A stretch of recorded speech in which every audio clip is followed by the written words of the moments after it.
Hello, good evening, everybody. Hopefully this is now recording. Hold on a minute. Oh, I've hit the wrong one.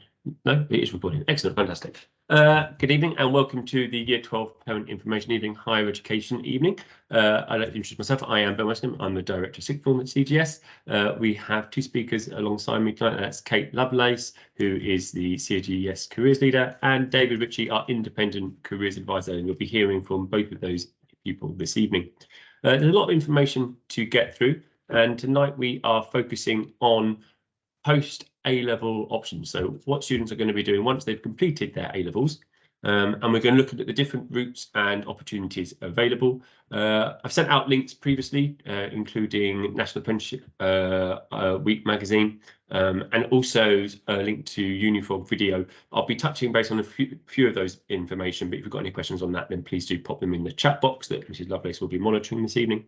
I'm going to be explaining the UCAS process from terms of what we do at CGS, and Mrs. Lovelace is going to talk about work experience, and hopefully we can answer any questions that you do have at any time. Just type them in the chat box and we'll get to them when we have natural pauses throughout this evening. So students have been looking at what they wanted to do for post A-levels since the beginning of the term, school year, and specifically this term. There are so many options available that it can feel quite overwhelming, and hopefully tonight we'll do some. We can all support people going forward about what people can do, what students can do, and what help and advice there is out there. One of the main things to talk to tonight about is about how it's each individual and unique to them. Things I say to students are that there are really 5 options, of which the 4 main ones are: you find a job, you can find a university course, you can take do an apprenticeship, or you could take a gap year to do further research about what it is you might want to do. And the 5th option is to do nothing, but I don't think any of us think that is actually an option.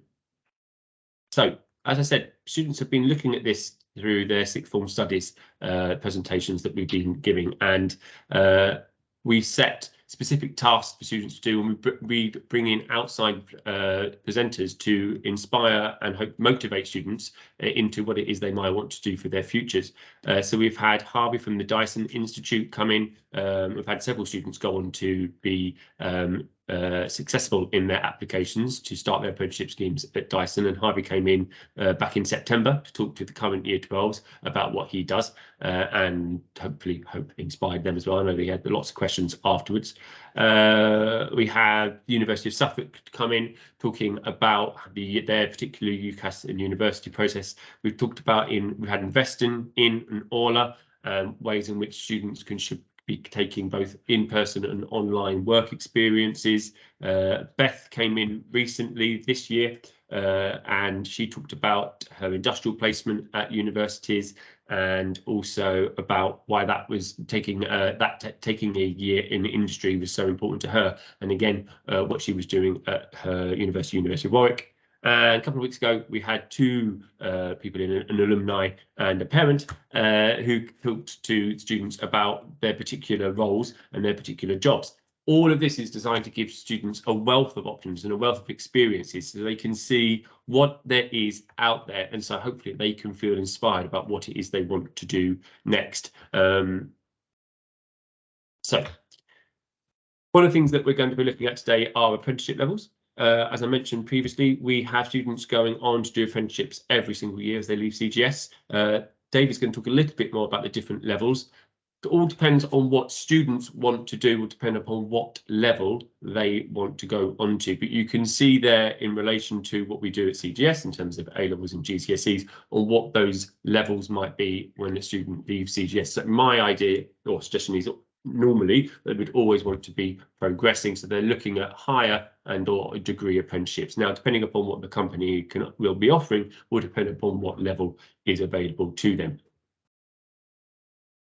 Recently, as recently as last year, had students go to RSM to start a accountancy qualification, CASDALS, local accountancy firm as well to become a chartered accountant. We've had students go to Microsoft HQ over in Reading to start an IT apprenticeship scheme, Jaguar Land Rover cybersecurity, JP Morgan in their finance section, Vodafone to be an engineer in their Submariner, Networks cabling systems, and in Morrison's for their chartered accountants management system skills. So again, apprenticeship schemes are very broad, very wide.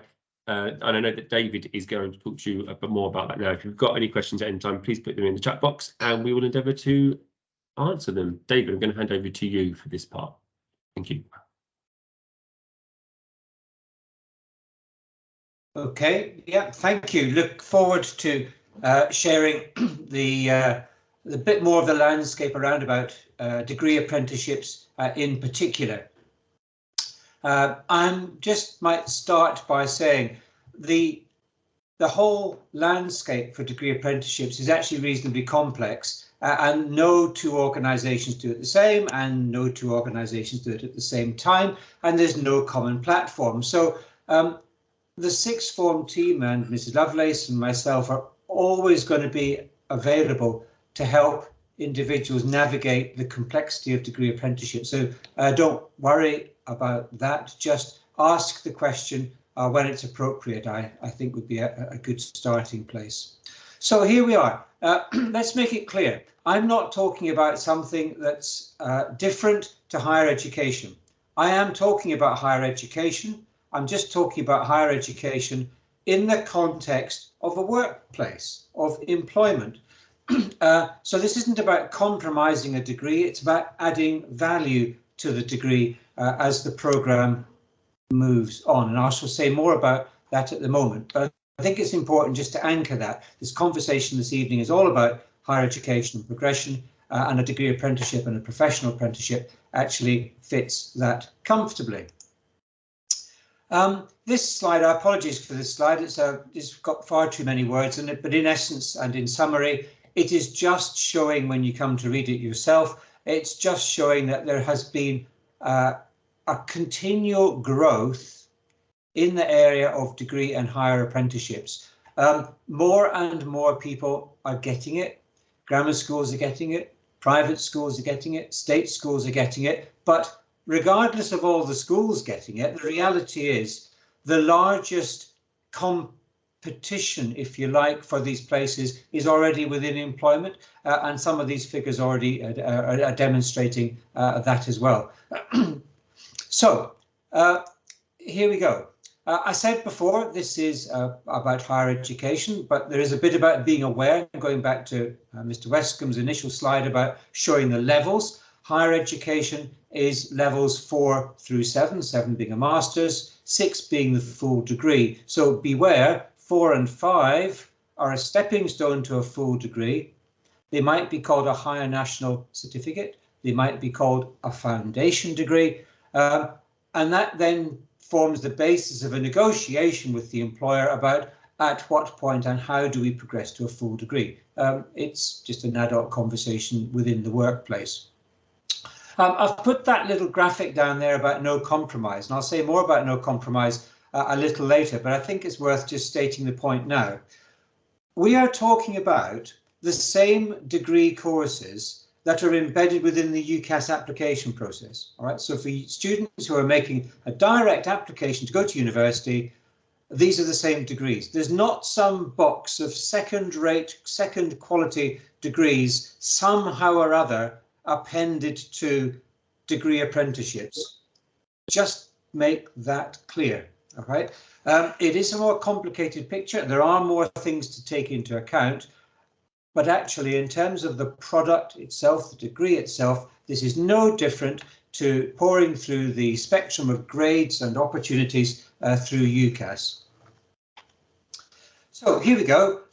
This slide is just again illustrative of the fact that there's a whole range of universities offering degree apprenticeships, and Russell Group universities are absolutely no exception. So I think we've got, I can't really entirely read the slide from here, but Newcastle, Leeds, Birmingham, UCL, and others, and Exeter, they're all running degree apprenticeship programs in management, in high-level science, in finance and engineering, and a whole plethora of other places similarly.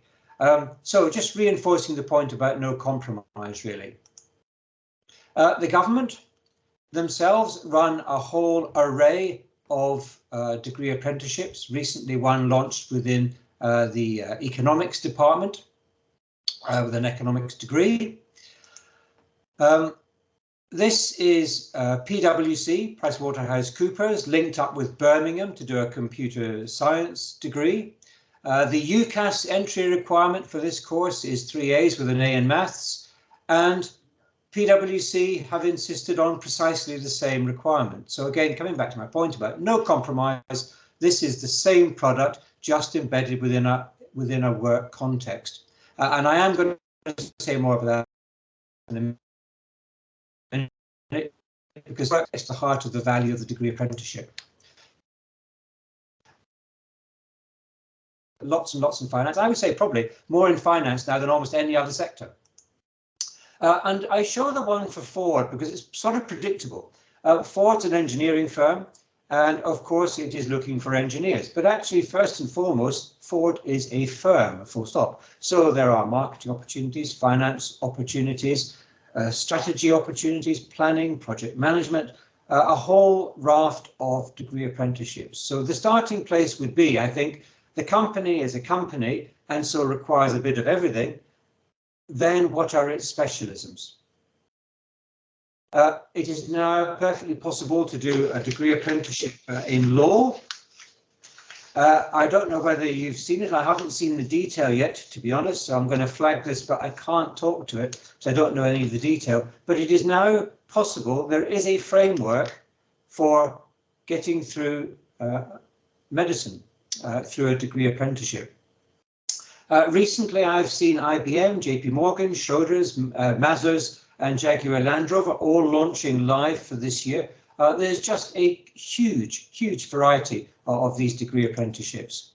This one is, again, a predictable one. It's kind of where the whole sector kicked off in the first place in the realms of engineering. But Leonardo, huge recruiters of apprenticeships across a wide range of engineering. And like I said, with the Ford example, similarly, all the underpinning functions too. So let's get into it. It's an alternative pathway through higher education, as I said at the beginning.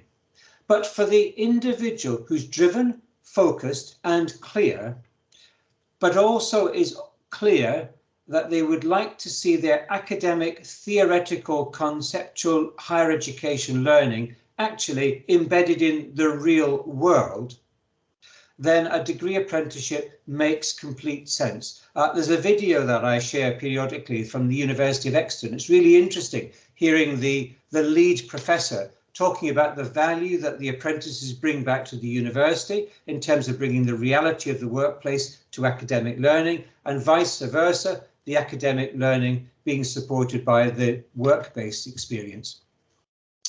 That occupational competence combined with the higher level learning is just what makes them so special. And in terms of the benefit for the business, they're able to take a young person age 18 and support them through the whole process. So after 4 years, not only have they 4 or 5 years, not only have they graduated, but they've also got the most extraordinary levels of skill and competence. And it is interesting, talk to any degree apprentice and they say the same thing. They don't say, you'll never believe how much I'm earning. You'd think they would, because they can earn north of £100,000 over 4 years. They don't say, all my university fees are paid for, and you think they would, because that's significant. No, what they all say without exception is, we simply can't believe the trust that's put in us and the high quality of work that is expected of us. Actually, they find that part almost more terrifying. They feel they're carrying in many cases, the weight of the company on their shoulders. Of course, they're supported, mentored and supervised, but actually they are given real work, highly trusted, highly valued members of the team. And that is not lost on either party. So, who are they for? As I said earlier, I was touching on, they are absolutely not for the faint-hearted. Focused, determined and driven young people will be able to marry up this combination of no compromise with my learning and no compromise with my my working life either. But pretty much impossible to go down this road if a young person is not clear, has not got a vocational goal. Now, that's not a problem. That's not a good and bad thing. It's just the fact of life. There are some people who are clear and they know where they're heading, and there are plenty others who are not. And if you haven't got that clarity, then following the UCAS application process and going down that road is entirely appropriate, completely fine. Yeah. So just a word about the competitiveness of a degree apprenticeship, and think about it from the employer's point of view.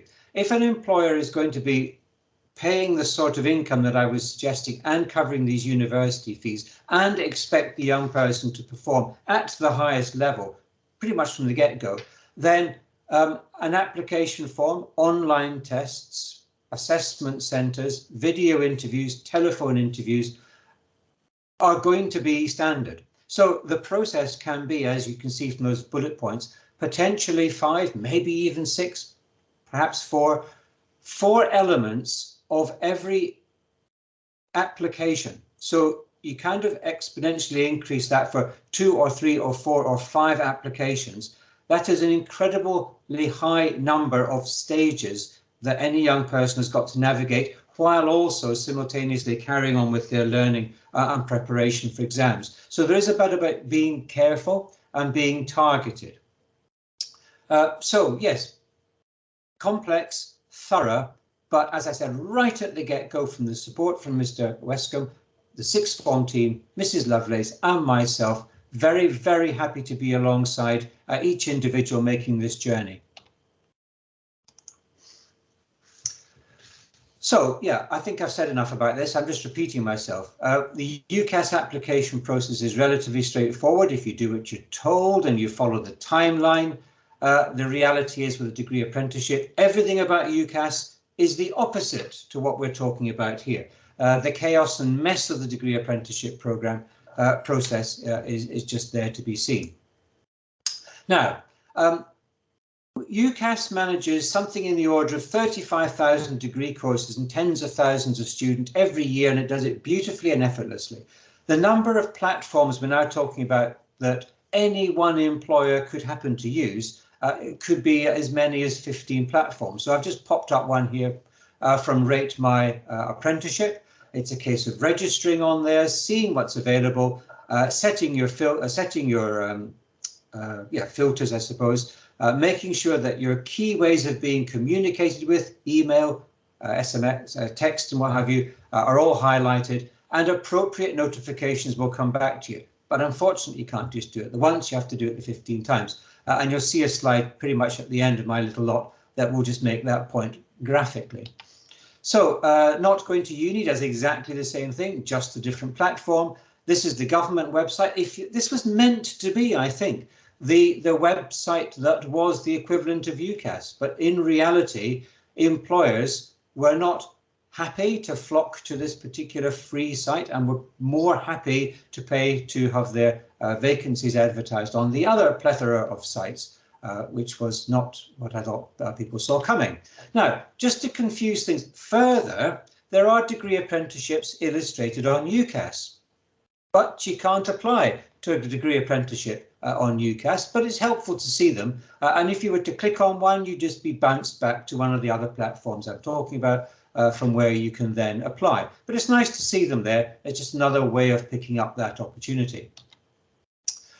This particular website, Amazing Apprenticeships, I would really ask you to take note of. Amazing Apprenticeships is probably the biggest, most valuable collection of information about apprenticeships at all levels, anywhere I can think to look. In addition to all that, the hyperlink at the top of that takes you specifically to a page that is just about degree and higher apprenticeship vacancies, which is updated periodically. And this, my penultimate slide, really gets to the heart of the mess within the system. This slide is illustrating, as I say, heaps of different platforms where any one particular employer may choose to put their vacancy. So there is kind of no way around this, I'm afraid. It's just a case of being repetitive, going through the list and saying, this is me, this is where I live, this is the sector I'm interested in, this is the level I'm interested in, and this is how far I'm prepared to travel. I think it's perfectly reasonable to consider a degree apprenticeship at the other end of the country. If someone is considering a degree at the other end of the country, why not a degree apprenticeship? It's just kind of a bend your mind round the different sets of rules and steps and procedures, I think. And finally, a slide about information. The school has huge amounts of information about degree apprenticeships and everything else you're going to hear about in a minute from Mr. Westcombe. But also within UniFrog, there's a whole raft of information about apprenticeships. There's a show up in Milton Keynes later in the year about apprenticeships. And then come November at Excel in London, there's the biggest show of the lot, which is a fantastic opportunity. It runs on a Friday and a Saturday, fortunately. So just the opportunities to meet with real people and to meet with real opportunity providers is all over the place all through the year, and just take advantages of that. I will just maybe mention one final thing within UniFrog. I'm sorry, I know we're going to touch on UniFrog later, but there's a little known button called Special Opportunities. And if you drill into that and even to the worldwide section, there are internships and what have you that can give you a really super insight into the world of apprenticeships, as well as just these broader insights. So my last point is, this is not something pleased to be done in isolation. Sensible, I would think, to look at the UCAS application at the same time. The UCAS application works, and it works all the time. The degree apprenticeship programme, if you apply for it and go through all the stages, it can break down at any stage. So to have your plan A and your plan B running parallel, just for me, protects you. And so happy to field questions at the end, but thank you very much for letting me explain just that bit of the landscape. Thank you. Thank you, David. I really appreciate that. Just before we pause there for any questions, as David mentioned, two particular apprenticeship events. Obviously, we're taking students to the National Apprenticeship Show in Milton Keynes, where they will have their own opportunities to go around and ask different employers and career sectors what is on offer. But that one is the Skills London one. There's a hyperlink in this particular slide that you can go to, and it will show you all the things that's on offer there. And a couple of videos there. I mentioned students quite frequently that the skills that we are teaching them and what we're asking them to do, actually we're preparing them for jobs that potentially don't even exist yet. And so therefore, again, that those two videos are quite helpful and motivational in that sense. I have been monitoring the chat box as David's been speaking. Has anybody got any questions on apprenticeships that they would like to ask right now? If so, please put them in the chat box, and I know David and Kate are monitoring that. And I will move on to the university section. So I agree with everything that David has said, in the sense of doing multiple applications at the same time is what we would suggest, i.e. looking at the apprenticeship scheme, making applications to lots of different mentoring things, as well as, or in addition to, universities at the same time. So the route, though, through UCAS is scaffolded and provided by a central system. So the most difficult thing that I say this every single year, and I haven't had to change my mantra yet, is deciding on a course. The course is the most important thing. That's the thing that they are paying for. And so deciding on that can be extremely difficult. There are so many different courses out there. And the most important thing to do, therefore, is to find what course you want to do. And eventually a student, if they want to go to university, will find the thing that they want to do. That hyperlink will take you to Open Days. I've decided not to click on the hyperlinks to show you those different sites. So it's called opendays.com. It's a really great website. You can do searches on there for particular universities. You can do the searches on their particular courses. But instead of clicking on all those different sites and the presentation going left, right, and centre, I've decided just to talk about them. But when I send the presentation out tomorrow, you'll be able to click on that, and it will take you to opendays.com, which is a one-stop shop that shows you a nice calendar of when those events are taking place. And if you do want to take your child to an open day during school time, then you just need to file a leave of absence request on the CGS website, please. But it's really important that students do attend open days, because when you're looking for a university, you need to think about whether or not you want a campus university or a city-based university. Yes, the course is the most important thing, and therefore, by doing research about what it is you might want to do and where you might want to study, creating that short list and then creating a priority of places that you do want to go to. Every year we have students who have made an application and have put down a place that they haven't actually visited. In fact, I had a conversation with a young person today who went to an at-post offer day and for the first time, and really enjoyed that university, and it's now their top choice, albeit that was Plymouth and therefore quite a long way away. But obviously, I encourage students to go to as many different universities as they can, but obviously you have to be reasonable about the fact that you can't get everywhere. The reason why I ask students to go to that is because it's really important that they visited a place, because they are going to spend quite a lot of time there. And having that feel for a particular place is really important part of that whole experience. And so I would really encourage you to take your son or daughter to either a campus university or a city-based university. So they've got those particular ideas about what's involved. All universities offer different taster days and lectures in person. So the more that they can discover for themselves about particular courses will really help students to understand whether or not they're going to like to study that particular subject and topic for a length of time and in depth of knowledge. The difference between university courses and A-level courses is that universities can pretty much teach whatever they want. So again, the course content is the most important thing, and universities have to publish that content. It's all available online, and universities' websites are packed full of information, so use all of that. The other thing that I suggest on that second bullet point for the deciding on a course is to complete a MOOC, extra reading, and the Know-How Library. David touched that on Unifrog as well. All of those are available on Unifrog. MOOCs, massive open online courses. Those extra readings, that extensive readings, really important. And I hope that the video that you have been sent the link before about Unifrog did explain that, and I will touch base on that section in a minute. So once a student has decided on the course, which they should be researching and doing now, my advice again is to apply early in September. So the UCAS application opens in late June, early July, but you can't submit an application until September.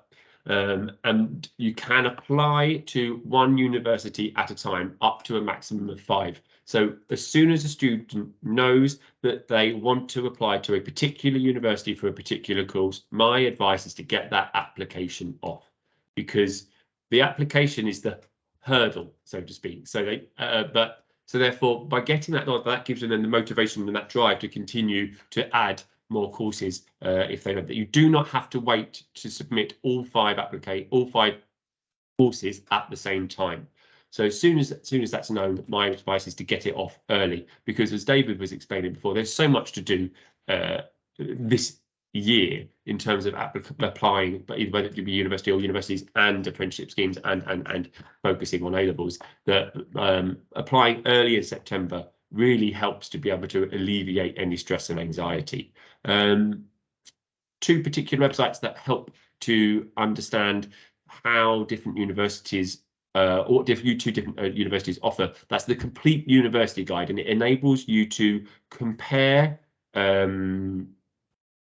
rankings of universities really helpfully with reviews of student reviews, with also overall entry requirements, and you can filter those universities courses and for graduate prospects as well, which is one of the most things that when I sit down with students, I always look at the graduate prospects. So once you've got your degree, whilst it might be a university might be top ranked for one particular aspect, what's it ranked on for your actual degree prospect as well? So the Complete University Guide is really helpful for that. Discover Uni does a very similar thing. It's got some very helpful videos about how they work, and so those 2 websites are really, really important. Lastly, the UCAS site itself is really helpful. They have spent a lot of money improving their website for parents and careers advisor guiders and teachers and students, making it very colourful and very helpful. But there's a wealth of information on the UCAS site for apprenticeship schemes, on careers and on universities as well. So they are very user friendly, but if you've got any questions at any times about that, then please do let me know. As you can see there, my suggestion is you make an early application by September, in September, and then have it all sent off by December 2023. I did mention in the chat previously about gap years. So again, whilst at school, you've got all the help and support of everybody who's at school to be able to help students and parents. So my suggestion would be to make a deferred entry. Again, you just click, there's a particular place on the web or on the UCAS website where you could make a deferred entry, and then everything's in place for someone's gap year. So this is more specific.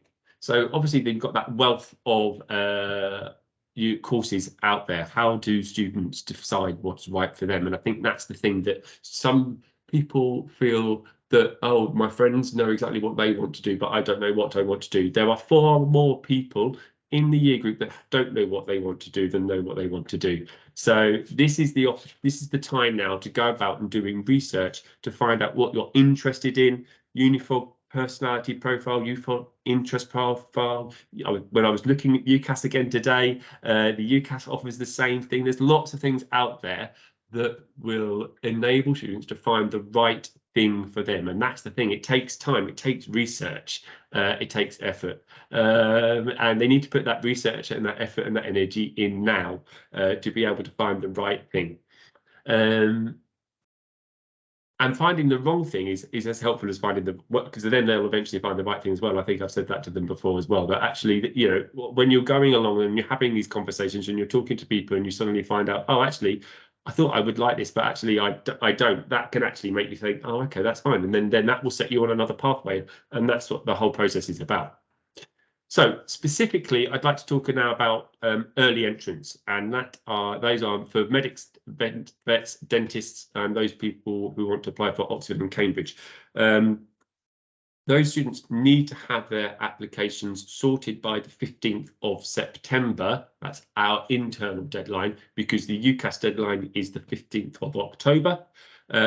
With those entrants, so for, let's take that second bullet point first, medics, vets, dentists, you can apply to 4 universities for those particular courses plus 1 other course. So that's normally something like biomedical science or something. All of those particular courses do require you to do a university admissions test as well. So both those links, so the links for the medicine site takes you to something called Medic Project, which is a wonderful website and supports that. And the UAT website that I put on there is actually linked to the UCAS site. As I said, the UCAS is a really good site for the university admissions tests. And students who are applying for those 3 different types of courses should already be doing research into work experience placements, because the work experience that they're doing and the volunteering sectors that they're doing will play a vital part in terms of their preparation for applying to university and when it comes to doing interviews as well. Oxford and Cambridge, I haven't put links to the Oxford and Cambridge website because if you're interested in Oxford and Cambridge, those are the websites that you need to go to, quite clear. They are really, again, really helpful, really useful websites, loads of helpful how-to videos as well on both of those websites. You can only apply to one, you cannot apply to both. If you are unsuccessful one year, you could reapply to the other next year, and I have had students in the past who have successfully done that, but you can then apply to also other 4 universities as well, either Oxford or Cambridge. Again, there are specific entry requirements required for that, and what I mean by that is there might be specific university admissions tests that students have to do for particular courses. So look at the details properly and effectively for that. Those admissions tests are sat early. So again, they are normally sat in the first Thursday of November. is the normal admissions tests date. So students need to be preparing for those tests. That's both for medics, students and scientists, and also for Oxford and Cambridge. Those tests will need to be prepared for over the summer holidays, Oxford and Cambridge applicants. So if you are considering, if any students are considering a specialist application, that's what I term them as, early entrance or specialist applications, they should be talking to their subject specific staff, because they are really subject specific types of applications, and your teachers, your subject specific teachers, are there to help you and guide you through the process and the extension task that you would naturally be wanting to do to demonstrate your love of those particular areas. The last bullet point there are for conservatoires, so they exist for both music and dance and drama. It's a separate application outside of the UCAS, well, it's in UCAS, but it's a separate part of UCAS that you can apply to, and you get to apply to up to 6 places through UCAS. Again, that link will take you to the conservatoire part of the UCAS website, which clearly explains exactly what you've got to do. And what you can also apply in addition to independent colleges as well outside of UCAS. Again, we have applicants every year that do this, but they are only few and far between. So it's not that I'm not spending a lot of time on that section. If that is you, or if you're a parent of one of those children, then please do get in touch if you've got any questions, and I'll be happy to answer them. One of the things that most people worry about is the personal statement. Unifrog has a fantastic how-to guide on how to complete a personal statement, as does UCAS, as do all the universities as well. So all those places that students are doing research when they're finding their courses will also have lots of information about how to write a personal statement. Personal statement section of UCAS is changing. Everything that I have been reading so far says that it is not changing for this process. So the application is still staying the same as far as I can see for the 2024 cohort. And therefore they will still need to write a specific 4,000 characters, sorry, 47 line. Everyone is limited to the same particular personal statement, and that is a resume, a summary of everything of why they would like to do the course that they want to do. They shouldn't worry about that. We have lots of help and support within school to be able to do that, and it's not something they should really be thinking about just yet, about drafting that yet. We look more closely into that in the summer term once everybody is ready. What they should be doing is doing their research, as I've said already, finding the course, and then that will be able to help them to understand exactly what it is that they've got to be doing. And all the staff in school have access to Unifrog, and we can help support them through that particular process so they can know what to include. So as a come to end to this section, just like to touch base on the fact that obviously, anybody, as David has already mentioned, can have an appointment with anybody in school. And I know that Helen Henderson, our assistant, has already started speaking individually to Year 12s about what it is that they want to do next, and helping them put them in touch with the right things that they want to do. So all that help and support and guidance available at CGS. I've heard the chat box going off. Is there anything that I need to answer from there, Mrs. Lovelace? I think we have managed it at the moment. So we had some great questions about do you need to, if you do a degree apprenticeship, do you have to commit to working for that company? Good question. For a number of years after the degree.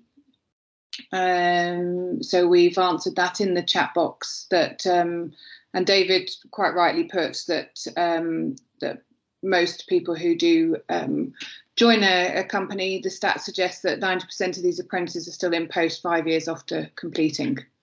So that gives evidence that both the great respect and enjoyment from both employer and employee there.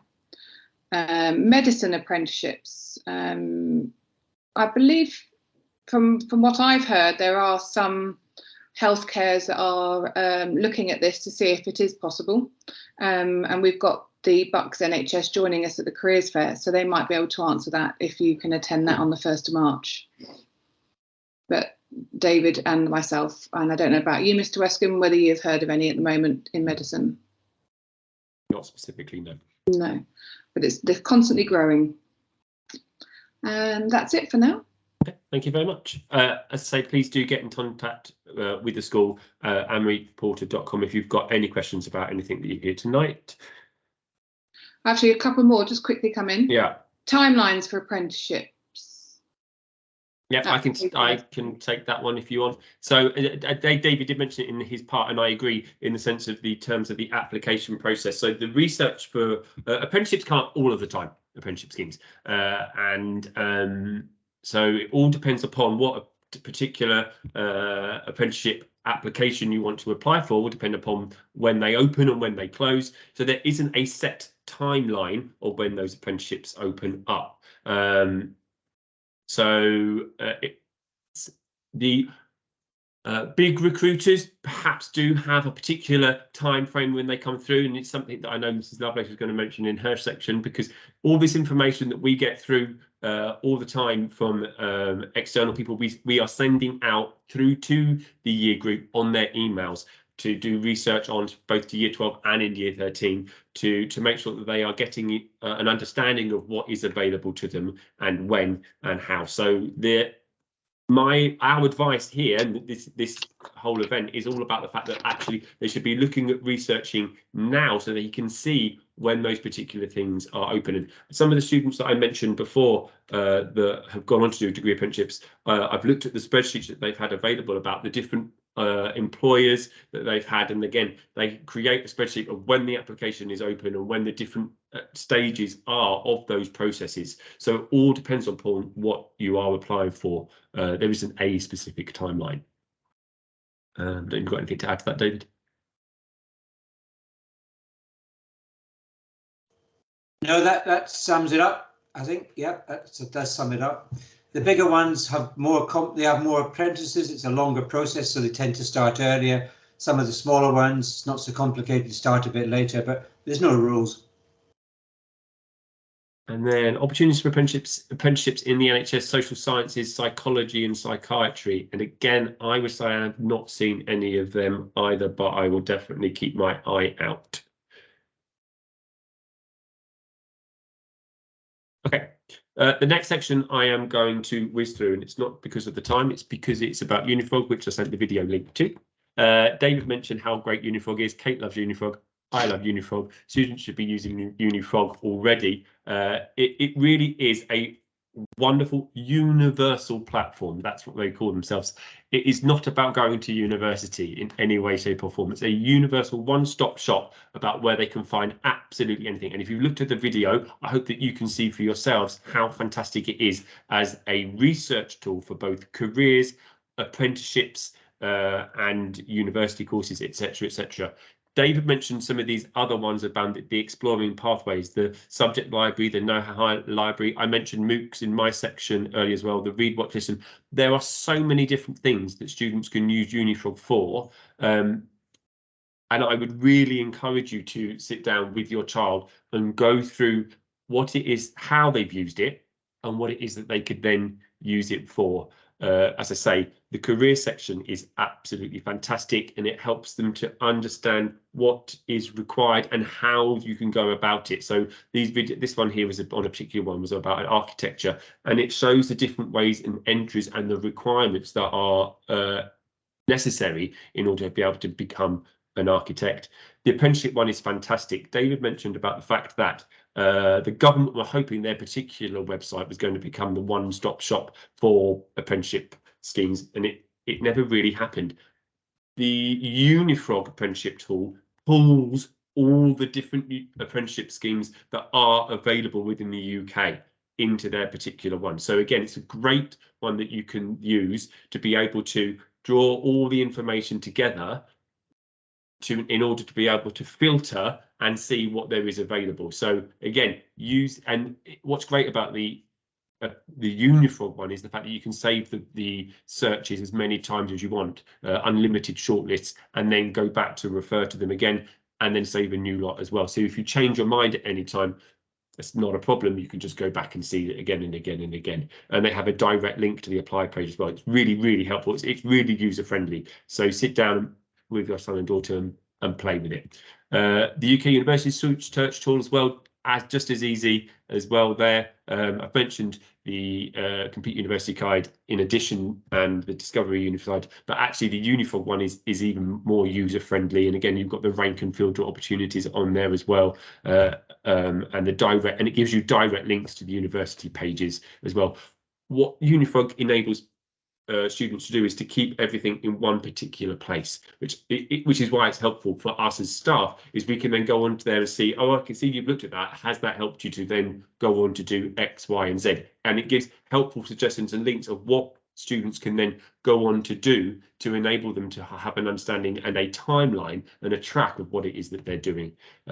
So Unifrog, please do sit down with them and have a look at that. And that's the special opportunities one that David mentioned as well. So any questions on Unifrog?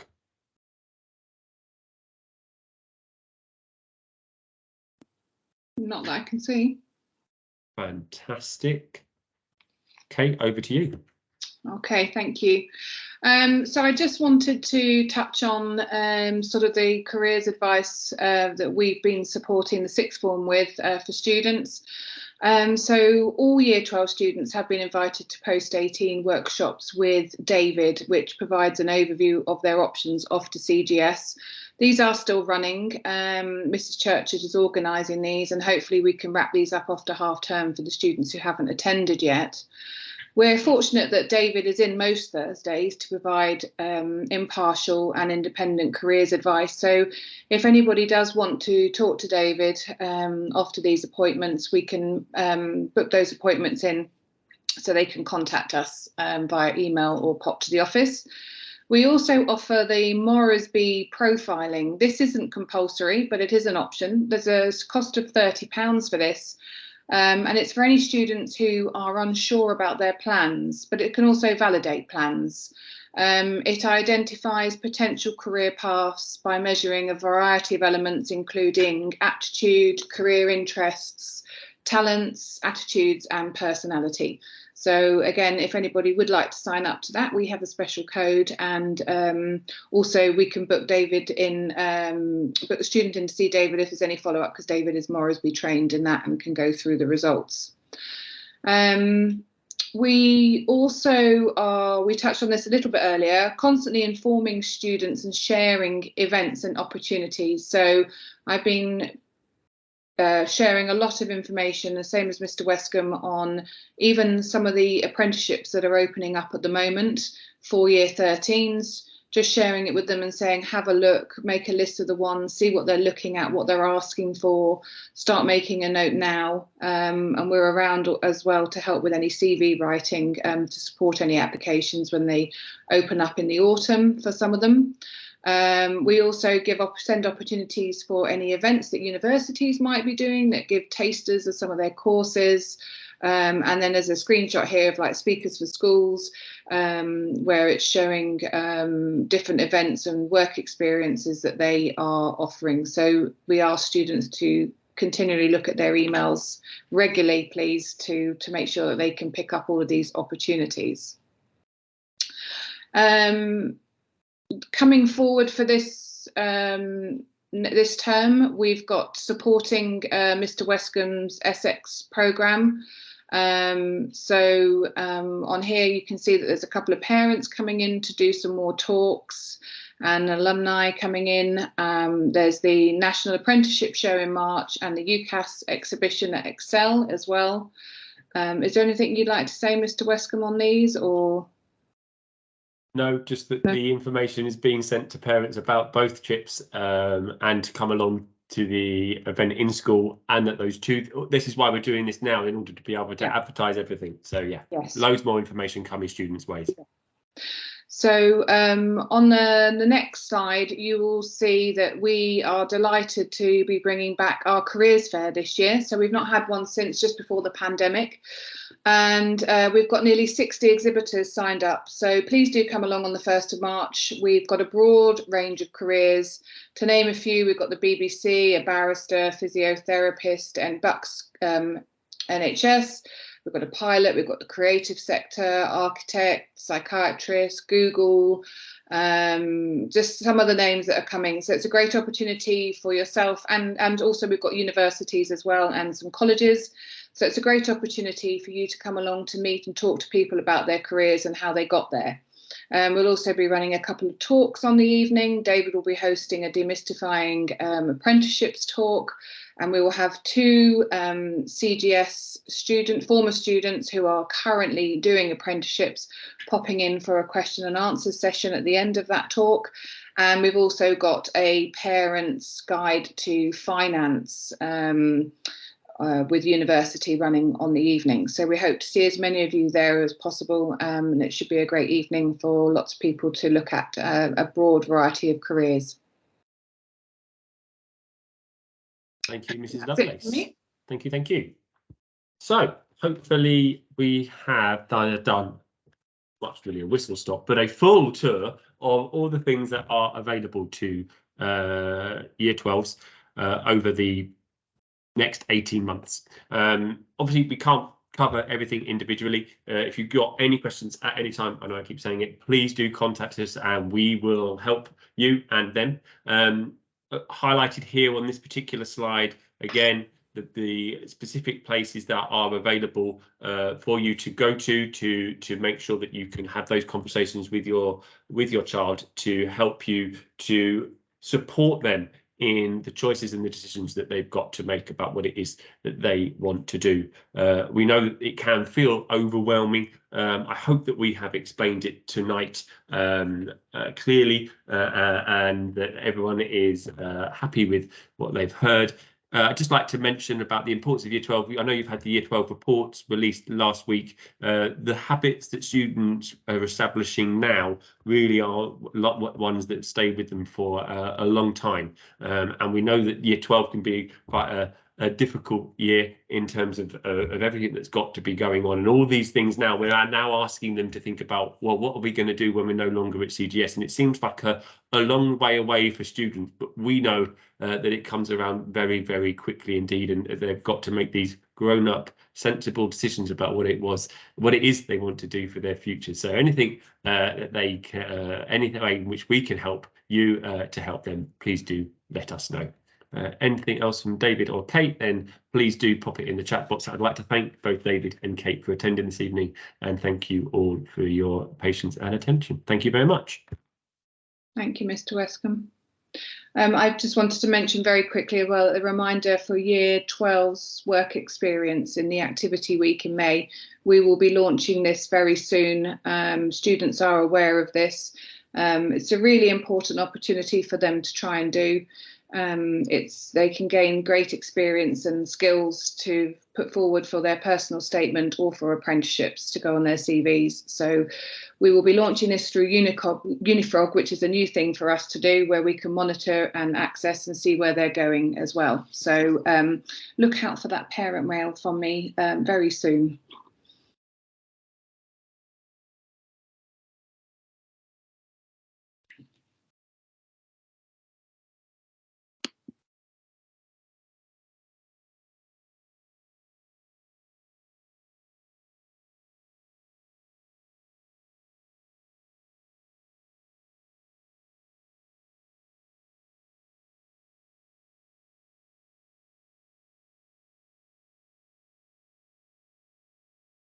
Right, in that case, I'll stop the recording. Thank you, everybody.